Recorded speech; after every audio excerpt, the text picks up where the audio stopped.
عمار کو باغی قتل کریں گے رضی اللہ عنہ. تو آپ نے پیشین گوئی دی اور وہ حرف بحرف پوری ہوئی. عمار بن یاسر رضی اللہ عنہ حضرت علی رضی اللہ عنہ کے گروہ میں تھے. انہوں نے خود ہی ان کو شہید کیا تاکہ ہمارا جو پلڑا ہے وہ بھاری ہو جائے اور دنیا ان کے خلاف ہو جائے. یہ دنیا کی چال آج بھی چلتی ہے. اور ایک باغی گروہ قتل کرے گا جو پہلے باغی ہوگا اور بعد میں وہ قاتل ہوگا. اب پہلے باغی کی تلاش کریں. باغی کی تعریف آپ نے سمجھ لی کہ جو خلیفہ وقت کی خلافت کا انکار کرے اور اس کے خلاف خروج کرے. اب خلیفہ وقت کی خلافت کا انکار کس نے کیا اور خروج کس نے کیا وہ آپ کو یاد ہونا چاہیے. مالک اشتر نخعی، عبداللہ بن سبا یہودی منافق، اور ان کے رفقا نے ایک خلیفہ وقت حضرت عثمان رضی اللہ عنہ کی خلافت کا انکار کیا. عبداللہ بن سبا تو بعد میں نہیں آیا حضرت عثمان کے؟ حضرت عثمان کے بعد کب آیا ہے؟ مرزا صاحب اکثر بتاتے ہوتے ہیں کہ اصل میں وہ جی مرزا صاحب نے ہر الٹا کام کرنا ثواب سمجھا ہوا ہے. تو مرزا صاحب نے یہ بہت بڑا جھوٹ بولا تھا اور یہ میں نے اپنے ریسرچ پیپر میں اس کی پوری تفصیل بھی بتائی ہے کہ عبداللہ بن سبا یہودی تھا، منافق تھا، رافضی تھا اور یہ ان گروہوں میں شامل تھا. تو یہ مرزا صاحب اس کو بچانے کی بھرپور کوشش کرتے ہیں. تو عبداللہ بن سبا، مالک اشتر نخعی اور ان کے سارے رفقا نے حضرت عثمان رضی اللہ عنہ کی خلافت کا انکار بھی کیا اور ان کے خلاف خروج بھی کیا. یہ بن گیا باغی گروہ.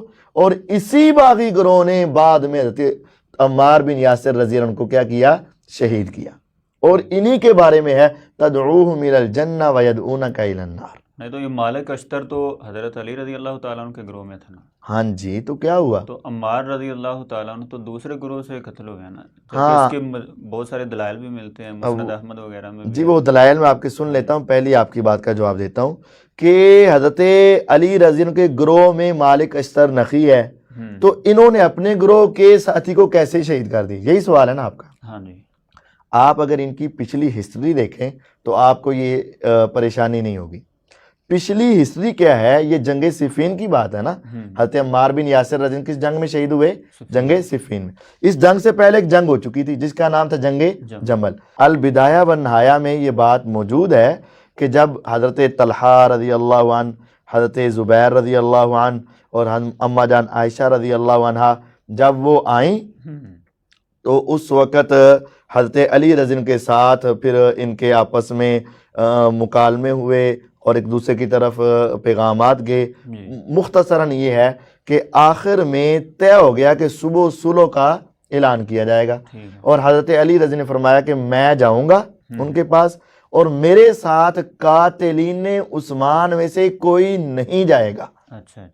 یہ جملہ ہے، یہ لفظ آپ پڑھ رہے ہیں. اپنے لوگوں میں حضرت علی نے یہ اعلان کیا. حضرت علی رضی اللہ نے اپنے لوگوں میں اعلان کیا کہ میرے ساتھ قاتلین عثمان میں سے کوئی نہیں جائے گا. کیا مطلب؟ اس وقت ان کے گروہ میں قاتلین عثمان موجود تھے. قاتلین عثمان موجود تھے اور حضرت علی رضی اللہ عنہ کو معلوم تھے. یہ بات آپ کے سامنے سکرین کے اوپر موجود ہے کہ میرے ساتھ قاتلین عثمان میں سے کوئی نہیں جائے گا. اب ان کو سمجھ آ گئی کہ اگر یہ وہاں چلے گئے، صلح ہو گئی تو پھر تو ہمارے خون پر صلح ہوگی. اور یہ بات بھی آپ سکرین کے اوپر دیکھ رہے ہیں کہ مالک اشتر نخعی نے کہا کہ اگر صلح ہو گئی تو ہمارے خون پر صلح ہوگی. مطلب اگر ان مسلمانوں کی صلح ہوگی تو پھر ہمارا کچھ نہیں بچے گا. پھر اس وقت انہوں نے کیا کیا کہ صبح ہوتے ہی، ابھی سورج طلوع نہیں ہوا تھا، سورج نہیں نکلا تھا، انہوں نے ایک دم سے دوسرے گروہ پر حملہ کر دیا اور اپنے بھی گروہ کے کچھ لوگوں پر حملہ کر دیا. یعنی دونوں طرف انہوں نے کیا کیا؟ حملہ کیا. اپنے بھی کچھ مارے اور ان کے بھی کچھ شہید کیے. انہوں نے سمجھا کہ حضرت علی نے غداری کر دی اور وعدے کو توڑ دیا. انہوں نے سمجھا کہ حضرت زبیر رضی اللہ نے غداری کی اور وعدے کو توڑا. پھر کیا ہوا؟ جنگ بھڑک اٹھی. یعنی یہ پچھلا واقعہ ہمیں بتاتا ہے کہ حضرت علی رضی اللہ کے ساتھ قاتلین عثمان بھی شامل تھے. اور دوسری یہ بات بھی ہے کہ وہ کبھی بھی صلح کو پسند نہیں کرتے تھے اور وہ اپنے بندوں کے اوپر بھی خود بخود حملہ کر کے اپنی جان بچانے کی کوشش کیا کرتے تھے۔